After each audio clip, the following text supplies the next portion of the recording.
buenos días, compañeros, profesor. El día de hoy mi compañera Carolina Pedraza y mi persona Judy Milena Tamayo les vamos a hablar acerca del análisis de caso internacional del país de Uruguay. ¿Por qué escogimos Uruguay? Porque es un país que está muy cerca de nosotros, pero de la cual no le conocemos casi nada de su historia. En las últimas décadas de nuestra historia reciente, los conflictos armados han dañado la vida de miles de millones de civiles. En la gran mayoría de conflictos armados que han habido a lo largo de la historia, son comunes las violaciones de derecho internacional humanitario. Unas de ellas incluyen genocidios, crímenes de guerra o crímenes de lesa humanidad. Desde hace varios años, Uruguay, así como algunos países de Latinoamérica, quieren realizar cambios y un nuevo comienzo a su pasado violento y poner en tela de juicio a equilibrios entre justicia y democracia, logrados en la postdictadura de los años 80. Queremos por este medio describir las estrategias empleadas para el tratamiento de las violaciones de los derechos humanos que se han realizado durante la dictadura uruguaya, utilizando los mecanismos de justicia transicional. En los años 60, Uruguay tuvo una crisis económica que puso en tela de juicio al modelo social uruguayo y surgen conflictos sociales muy importantes, llevando esto a una polarización política donde se encontraron los dos partidos políticos más importantes de Uruguay, quien fue el Partido Colorado y el Partido Blanco. Estos dos se enfrentan al surgimiento de los grupos guerrilleros llamado el Movimiento de Liberación Nacional o denominado Tupamaros, creada en 1963. Ellos desde sus filas denunciaban la corrupción de los grandes partidos. Asimismo, el grupo OPR 33 fueron los responsables de secuestros, torturas y asesinatos. En la lucha contra la subversión, las garantías constitucionales se vieron afectadas constantemente, donde se violaban sistemáticamente los derechos humanos, hasta que en 1973 se realizó un golpe de Estado. Esta dictadura cívico-militar se prolongó desde 27 de junio de 1973 hasta el gobierno de Julio María Sanguinetti el 1 de marzo de 1985. La última etapa de la dictadura de Uruguay se dio por el rechazo de los ciudadanos al proyecto de la Constitución propuesta creada por los militares en el referéndum de 1980 con los siguientes porcentajes. El 85% fue participación de la población, el 58% se manifestó en contra del proyecto de la reforma y el 42% a favor.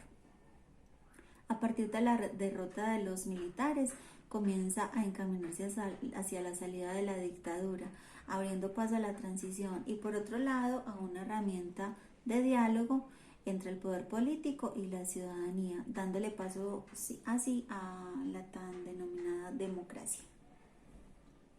Las violaciones los derechos humanos de Uruguay fueron las desapariciones forzosas.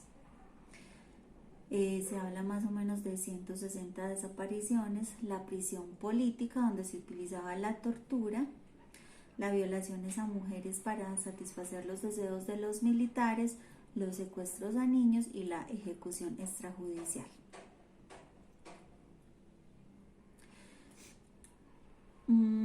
Se divide en tres etapas. La primera, la denominada transición democrática de 1980 a 1985. La segunda, la ley de caducidad en diciembre de 1986. La tercera, el referéndum de 1987 a 1989. Esta etapa se divide en la post-referéndum, que fue de 1990 a 1999 y luego de 2000 a 2001.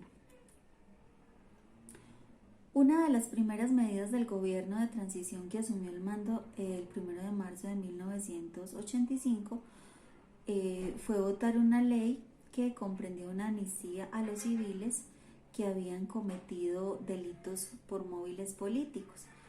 Ellos pudieron ser liberados.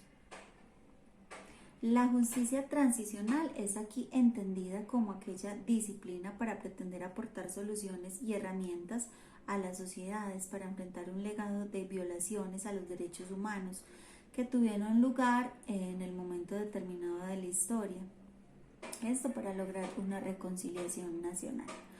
Con el correr de los años 80 y luego de años de regímenes autoritarios, el Cono Sur americano conoce un periodo en el cual se da una serie de procesos políticos en donde países como Argentina, Uruguay, Chile y Paraguay se reencontraron con las instituciones democráticas y comenzaron una consolidación democrática.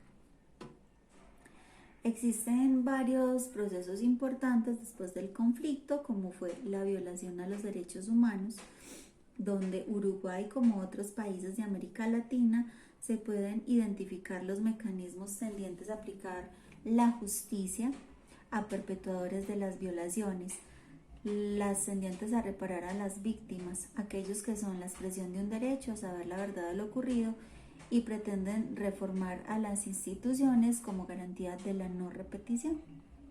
Otro acto importante fue el proceso militar uruguayo, donde se judicializan de alguna manera a estos militares.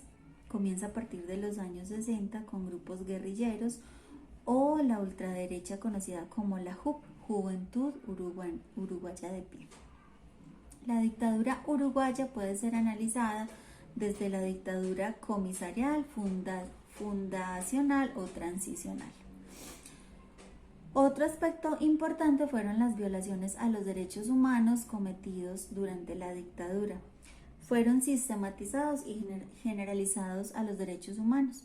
En el caso de Uruguay, los guarismos de las víctimas mortales son menores a los países de la región, aunque hubo desapariciones forzosas y contaba con el mayor número de presos políticos en la región.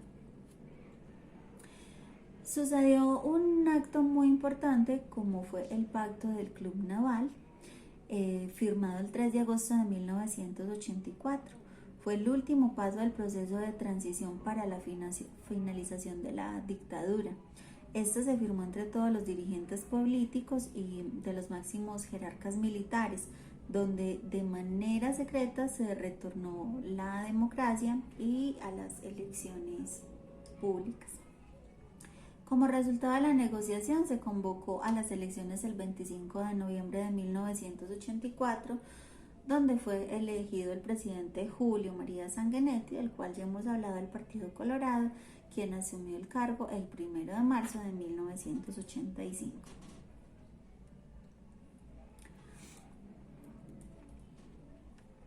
Hubieron pronunciamientos importantes internacionales sobre la ley de caducidad en el marco del sistema interamericano de los derechos humanos, como se ha señalado. Entre ellos están la Convención Americana de los Derechos Humanos, estaba en vigor en Uruguay al momento de la adopción de la caducidad y por tanto obligaba al Estado uruguayo. La interpretación de la ley de amnistía con el objetivo de la transición uruguaya era cerrar un paréntesis bárbaro en el cual Uruguay no se pareció a sí mismo. En los principales aspectos del imaginario colectivo fueron puestos en tela de juicio. Creamos una reflexión porque creemos que es importante recordar para reparar. A lo largo de los años, la memoria histórica ha impuesto su nombre para darle cabida a la razón, a la esperanza y a las ganas de saber la verdad de los hechos. Hechos que en su momento se han creído como la mandamás, que a lo largo se juzgará por su desempeño y sabiduría para el tiempo. Procesos políticos, sociales, culturales o económicos han quedado desvelados a la luz y gracias a esto muchas veces se ha podido conocer el porqué de los procesos y la razón de la tan llamada justicia, para luego entender sus bases y poder darle así una calificación buena o mala.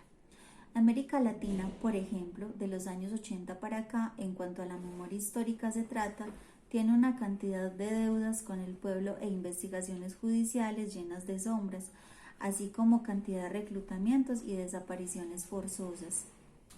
Uruguay y otros países, por ejemplo, mantuvieron la impunidad por largos años, dando privilegios políticos a personas que no lo merecían, también excluyéndolos de responsabilidades que sí ameritaban reclamos y procesos.